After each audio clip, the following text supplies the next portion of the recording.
Vetrivel Murugan matrimony channel சார்பாக அனைவருக்கும் வணக்கம். உங்கள் மன வாழ்க்கையை மகிழ்ச்சியாக மாற்றிட எங்கள் சேனல் சார்பாக வாழ்த்துக்களை தெரிவித்துக் கொள்கிறோம். இப்போ தான் நம்ம சேனலை ஃபஸ்ட் டைம் பார்க்குறவங்களா இருந்தால் நம்ம சேனலை சப்ஸ்கிரைப் பண்ணுங்கள், லைக் பண்ணுங்கள், ஷேர் பண்ணுங்கள். இந்த சேவை முழுக்க முற்றிலும் இலவசமானவையே. மணமகளுடைய பெயர்னு பார்த்துட்டிங்கன்னா திவ்யா. இவங்களுக்கு வயது வந்துட்டு 45 வயது ஆகுது. இவங்களுடைய ஜாதின்னு பார்த்துட்டிங்கன்னா இந்து சமுதாயத்தில் வாணிய செட்டியார் உட்பிரிவை சேர்ந்தவங்க. இவங்களுடைய ராசி வந்துட்டு சிம்ம ராசி, மகம் நட்சத்திரத்தை சேர்ந்தவங்க. இவங்களுடைய கல்வி தகுதின்னு பார்த்துட்டிங்கன்னா 10th வரைக்கும் தான் படிச்சிருக்கிறதா சொல்லியிருக்கிறாங்க. இந்த மணமகள் வந்துட்டு இப்போதைக்கு வேலைக்கெலாம் எங்கேயும் போகலை, வீட்டில் தான் ஹவுஸ் ஒய்ஃபாக இருக்கிறதாகவும் சொல்லியிருக்கிறாங்க. இந்த மணமகளுடைய திருமண நிலைன்னு பார்த்துட்டிங்கன்னா 2ஆம் திருமணத்துக்காக தான் வெயிட் பண்ணிகிட்டு இருக்கிறதா சொல்லியிருக்கிறாங்க. ஏன்னா இவங்க வந்துட்டு முதல் திருமணம் பண்ணி தன்னுடைய கணவரால் கைவிடப்பட்டு இன்றைக்கி சொந்த பந்தன் கூட எந்த ஒரு ஆதரவும் இல்லாமல் தனிமையில் தான் வாழ்ந்துக்கிட்டே இருக்கிறதாகவும் சொல்லியிருக்கிறாங்க. இவங்க வந்துட்டு தன்னுடைய சொந்த அத்தை பையனை தான் லவ் பண்ணி திருமணமும் பண்ணியிருக்கிறாங்க. ஆனால் நாளடைவில் தன்னுடைய கணவர் வந்துட்டு இன்னொரு பொண்ணு கூட தொடர்பில் இருந்துக்கிட்டு மது பழக்கத்துக்கும் அடிமையாகி இவங்களை வந்துட்டு ரொம்பவே சந்தேகப்பட்டு அடிக்கடி பிரச்சனை வந்துட்டு இவங்களை அடித்து துன்புறுத்தினதுனால திருமண வாழ்க்கையே வேணாம் அப்படின்னு சொல்லிட்டு தன்னுடைய பெற்றோர்கள் வீட்டுக்கு போயிட்டு கொஞ்ச நாள் இருந்துட்டு கலந்து பேசி இவங்க வந்துட்டு முறைப்படி விவாகரத்து வாங்கிட்டு தனிமையாகவே வந்துட்டதாகவும் சொல்லியிருக்கிறாங்க. இந்த மணமகளுக்கு குழந்தைங்க அப்படின்னு பார்த்துட்டிங்கன்னா 2 குழந்தைங்க இருக்கிறதாகவும் சொல்லியிருக்கிறாங்க. ஒரு பெண் பிள்ளையை வந்துட்டு கட்டி கொடுத்துட்டதாகவும் பையன் வந்துட்டு இப்போதைக்கு கல்லூரி படிப்பை மேற்கொண்டுட்டு இருக்கிறதாகவும் சொல்லியிருக்கிறாங்க. பையனுக்கு படிப்பு முடிஞ்சதுக்கப்புறமா திருமணம் தான் சொல்லியிருக்கிறாங்க. இந்த மணமகள் வந்துட்டு இவ்வளோ நாள் தன்னுடைய குழந்தைங்க கூட ரொம்பவே சந்தோஷமான வாழ்க்கையை தான் வாழ்ந்துகிட்டு இருந்தாங்க. ஆனால் கடைசி வரைக்கும் யாரை நம்பியும் இருக்க முடியாது, தனக்குன்னு கண்டிப்பாக ஒரு ஆண் துணை வந்துட்டு நம்மளுக்குன்னு வேணும் அப்படிங்கிறத புரிஞ்சுக்கிட்டு இன்றைக்கி இவங்க மறு திருமணத்துக்கு ஒரு வரம் தேடிட்டு இருக்கிறதாகவும் சொல்லியிருக்கிறாங்க. இந்த மணமகளுக்கு அசையும் மற்றும் அசையா சொத்துக்கள் வந்துட்டு கோடிக்கணக்கில் இருக்குன்னு சொல்லியிருக்கிறாங்க. இவங்களுக்கு பூர்வீக சொத்து லேண்டே கிட்டத்தட்ட 20 ஏக்கருக்கு மேலே சொந்தமாக நிலம் வந்துட்டு இருக்கிறதாகவும் சொல்லியிருக்கிறாங்க. இந்த மணமகளுக்கு சொந்த வீடு இருக்கிறதாகவும் சொல்லியிருக்கிறாங்க. இந்த மணமகளுக்கு வந்துட்டு தனக்கு வரக்கூடிய கணவர் வந்துட்டு பெருசாக எந்த ஒரு எதிர்பார்ப்பும் கிடையாது. தனக்கு கடைசி வரைக்கும் உண்மையாக இருந்து தன்னை அன்பாக பார்த்துக்கக்கூடிய ஒரு நல்ல துணை கிடைச்சா அடுத்த முகூர்த்தத்திலேயே திருமணத்தை வச்சுக்கலான்னு சொல்லியிருக்கிறாங்க. இவங்களுக்கு ஜாதகம்லாம் சுத்த ஜாதகம்னு சொல்லியிருக்கிறாங்க. இந்த மணமகளுக்கு வந்துட்டு முதல் திருமணத்தும் போதே இந்த மணமகள் வந்துட்டு போட்டு வந்த நகையே கிட்டத்தட்ட 80 சவரனுக்கு மேலே கையிருப்பு நகையாகவே வச்சுருக்கிறதாகவும் சொல்லியிருக்கிறாங்க.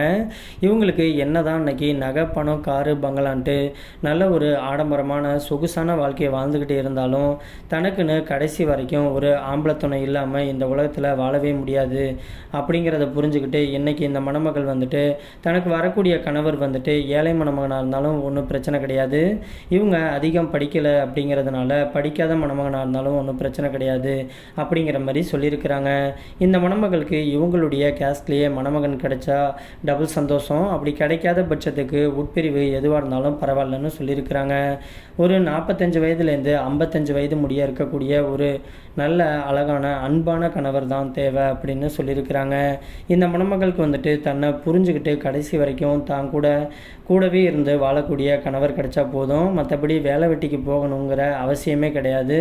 முடிஞ்சால் நம்ம ஏதாச்சும் 2 பேரும் சேர்ந்து பிஸ்னஸ் பண்ணலாம், அந்த பிஸ்னஸ்க்கும் இவங்களே முழுசாக பண உதவி எல்லாமே இவங்களே ஃபண்டு வந்துட்டு கொடுக்குறதாகவும் சொல்லியிருக்கிறாங்க. மற்றபடி மணமகன் சைட்லேருந்து பெருசாக வேறு எந்த எதிர்பார்ப்பும் கிடையாதுன்னு சொல்லியிருக்கிறாங்க. இவங்களுடைய உயரம்னு பார்த்துட்டிங்கன்னா 5 அடி 8 அங்குலம் இருக்கிறதாகவும் சொல்லியிருக்கிறாங்க. இவங்க நல்லா சிவப்பாக அழகாக இருக்கிறதுனால தனக்கேற்ற மாதிரி ஒரு ஸ்மார்ட்டான அழகான மணமகனாக தான் எதிர்பார்த்துட்டு இருக்கிறதாகவும் சொல்லியிருக்கிறாங்க. இந்த மணமகளுக்கு சொந்த வீடே கிட்டத்தட்ட 2 கெஸ்ட் ஹவுஸ் வந்துட்டு இருக்கிறதாகவும் சொல்லியிருக்கிறாங்க. அது மட்டும் இல்லாமல் லேண்ட் வந்துட்டு நிறையா பக்கிட்டு வாங்கி போட்டிருக்கிறதாகவும் சொல்லியிருக்கிறாங்க. இந்த மணமகளுக்கு மறுவாழ்வு கொடுக்க போகிறவருக்கு வந்துட்டு கார் வந்துட்டு ப்ரெசன்ட் பண்ணுறதாகவும் சொல்லியிருக்கிறாங்க.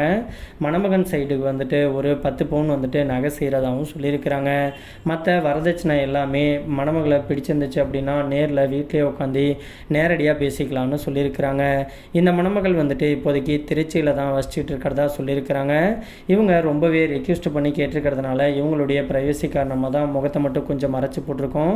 நேரில் வந்து கேட்டாக்க மற்ற டீட்டெயில் எல்லாம் கொடுக்குறேன்னு சொல்லியிருக்கிறாங்க. இந்த மணமகளை உங்களுக்கு பிடிச்சிருந்துச்சு அப்படின்னா ஸ்க்ரீனில் தெரிகிற இந்த வாட்ஸ்அப் நம்பருக்கு உங்களுடைய முழு தகவலையும் அனுப்பிச்சுட்டிங்க அப்படின்னா பெண் வீட்டார் சைடு உங்களை பிடிச்சிருந்துச்சுன்னா அவங்களே உங்களுக்கு தொடர்பு கொள்கிறேன்னு சொல்லியிருக்கிறாங்க. அதுக்கு அடுத்த மணமகளுடைய பெயர்னு பார்த்துட்டிங்கன்னா மிதுனா. இவங்களுக்கு வயது வந்துட்டு 38 வயது ஆகுது. இவங்களுடைய ஜாதின்னு பார்த்துட்டிங்கன்னா இந்து சமுதாயத்தில் ரெட்டியார் கஞ்சம் உட்பிரிவை சேர்ந்தவங்க. இவங்களுடைய ராசி வந்துட்டு கன்னி ராசி, உத்திரம் நட்சத்திரத்தை சேர்ந்தவங்க. இவங்களுடைய கல்வி தகுதின்னு பார்த்துட்டிங்கன்னா பிகாம் வரைக்கும் படித்து முடிச்சுட்டு ஒரு ப்ரைவேட் செக்டாரில் மாதம் 25,000 ரூபாய் சம்பளத்துக்கு வேலைக்கு போயிட்டுருக்கிறதாகவும் சொல்லியிருக்கிறாங்க.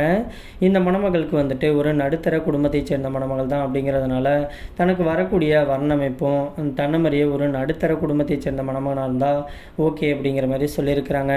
இந்த மணமகளுக்கு வந்துட்டு முதல் திருமணமாக இருந்தாலும் ஓகே, இல்லை 2ஆம் திருமணமாக இருந்தாலும் ஓகேன்னு சொல்லியிருக்கிறாங்க. ஏன்னா இவங்க முதல் திருமணம் பண்ணி தன்னுடைய கணவர் கூட வாழ பிடிக்காமல் முறைப்படி விவாகரத்து வாங்கிட்டு இவங்க பிரிஞ்சு வந்துட்டதுனால இந்த மணமகள் வந்துட்டு மறுமணமாக இருந்தாலும் சம்மதம் சொல்லியிருக்கிறாங்க. இந்த மணமகளுக்கு சொந்த வீடு, பூர்வீக நலன்ட்டு எல்லா வசதியுமே இருக்கிறதாகவும் சொல்லியிருக்கிறாங்க. இந்த மணமகள் வந்துட்டு திருப்பூரில் தான் இப்போதைக்கு வசிச்சுட்டு இருக்கிறதாகவும் சொல்லியிருக்கிறாங்க. இந்த மணமகளுடைய சொந்த ஊர் வந்துட்டு பெரம்பலூர் பக்கத்தில் தான் இருக்குதுன்னு சொல்லியிருக்கிறாங்க. அங்கே வந்துட்டு இவங்களுக்கு விவசாய நிலம் நிறையாவே இருக்குதுன்னு சொல்லியிருக்கிறாங்க. இந்த மணமகள் வந்துட்டு திருப்பூருக்கு வேலைக்கு வந்த வாக்கில் இங்கேயே இவங்க ஒரு சொந்த வீடு வாங்கி இப்போதைக்கு சொந்த வீட்டில் தான் வசிச்சுட்டு இருக்கிறதா சொல்லியிருக்கிறாங்க. இவங்களுக்கு அம்மா அப்பான்ட்டு யாருமே கிடையாது அப்படிங்கிறதுனால தன்னுடைய குழந்தைங்க கூட இன்றைக்கி தனிமையில் வாழ்கிறதுனால தன்னுடைய ப்ரைவசி காரணமாக தான் உடனடியாக மணமகன் வந்துட்டு தனக்கு தேவை அப்படிங்கிறதுனால இவங்க வந்துட்டு இப்போதைக்கு மணமகன் வந்துட்டு தேடிட்டு இருக்கிறதாகவும் சொல்லியிருக்கிறாங்க. இந்த மணமகள் வந்துட்டு திருப்பூரில் வசிச்சுட்டு இருக்கிறதுனால திருப்பூர் அப்படி இல்லைனா நியர்பையில் இருக்கக்கூடிய மணமகன் கிடைச்சா நேரடியாக உடனே மீட் பண்ணி பேசி சம்மதம் 2 பேர்த்துக்கும் சம்மதம்னாக்க உடனடியாக திருமணத்தை வச்சுக்கலான்னு சொல்லியிருக்கிறாங்க. இந்த மணமகளை உங்களுக்கு பிடிச்சிருந்துச்சு அப்படின்னா ஸ்க்ரீனில் தெரிகிற இந்த வாட்ஸ்அப் நம்பருக்கு உங்களுடைய முழு தகவலையும் அனுப்பிச்சுட்டிங்க அப்படின்னா பெண் வீட்டார் சைடு அனுப்பிட்டு அவங்களுக்கும் உங்களை பிடிச்சிருந்துச்சுன்னா அவங்களே உங்களுக்கு தொடர்பு கொள்கிறேன்னு சொல்லியிருக்கிறாங்க. அதுக்கு அடுத்த மணமகளுடைய பெயர்னு பார்த்துட்டிங்கன்னா சர்மிளா. இவங்களுக்கு வயது வந்துட்டு 36 வயது ஆகுது. இவங்களுடைய ஜாதின்னு பார்த்துட்டிங்கன்னா இந்து சமுதாயத்தில் கொங்கு பறையர் உட்பிரிவை சேர்ந்தவங்க. இவங்களுடைய ராசி வந்துட்டு துலாம் ராசி, சித்திரை நட்சத்திரத்தை சேர்ந்தவங்க. இவங்களுடைய கல்வி தகுதின்னு பார்த்துட்டிங்கன்னா டிகிரி பண்ணிவிட்டு இவங்க வந்துட்டு இப்போதைக்கு மார்க்கெட்டிங் பிஸ்னஸ் வந்துட்டு எடுத்து பண்ணிகிட்டு இருக்கிறதாகவும் சொல்லியிருக்கிறாங்க. இந்த மணமகளுடைய திருமண நிலைன்னு பார்த்துட்டிங்கன்னா முதல் அல்லது மறு திருமணத்துக்கு சம்மதமும் தெரிவிச்சிருக்கிறாங்க. ஏன்னா இவங்க முதல் திருமணம் பண்ணி சில வருடத்திலேயே தன்னுடைய கணவரால் கைவிடப்பட்டு இன்றைக்கி எந்த ஒரு ஆதரவும் இல்லாமல் தனிமையில் தான் வாழ்ந்துக்கிட்டு இருக்கிறதாகவும் சொல்லியிருக்கிறாங்க.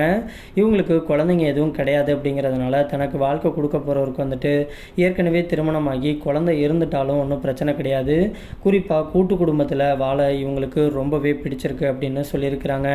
இந்த மணமகளுக்கு வந்துட்டு கூட்டு குடும்பத்தில் வாழக்கூடிய மணமகன் கிடைச்சா அடுத்த முகூர்த்தத்திலே உடனடியாக திருமணத்தை வச்சுக்கலான்னு சொல்லியிருக்கிறாங்க. மற்றபடி ஜாதி வயதை பற்றிலாம் எந்த ஒரு தடையும் கிடையாதுன்னு சொல்லியிருக்கிறாங்க. இவங்களுக்கு சொந்த வீடு, கொஞ்சம் நிலம் இருக்கிறதாகவும் சொல்லியிருக்கிறாங்க. இவங்க ஒரு நடுத்தர குடும்பத்தை சேர்ந்த மணமகள் தான். இவங்க கிட்ட ஒரு 10 சவரன் நகை இருக்கிறதாகவும் சொல்லியிருக்கிறாங்க. இந்த மணமகளுக்கு வாழ்க்கை கொடுக்க போகிறவர் வந்துட்டு ஏழை மணமகனாக இருந்தாலும் பரவாயில்லன்னு சொல்லியிருக்கிறாங்க. இவங்க வந்துட்டு விருதாச்சலம் பகுதியில் தான் வசிச்சுக்கிட்டு இருக்கிறதாகவும் சொல்லியிருக்கிறாங்க. இந்த மணமகளை உங்களுக்கு பிடிச்சிருந்துச்சு அப்படின்னா ஸ்க்ரீனில் தெரியக்கூடிய இந்த வாட்ஸ்அப் நம்பர் அப்படின்னா மின்னஞ்சல் முகவரிக்கு உங்களுடைய முழு தகவலையும் அனுப்பிச்சுட்டிங்க அப்படின்னா பெண் வீட்டார் சைடு உங்களை பிடிச்சிருந்துச்சுன்னா அவங்களே உங்களுக்கு தொடர்பு கொள்கிறேன்னு சொல்லியிருக்கிறாங்க.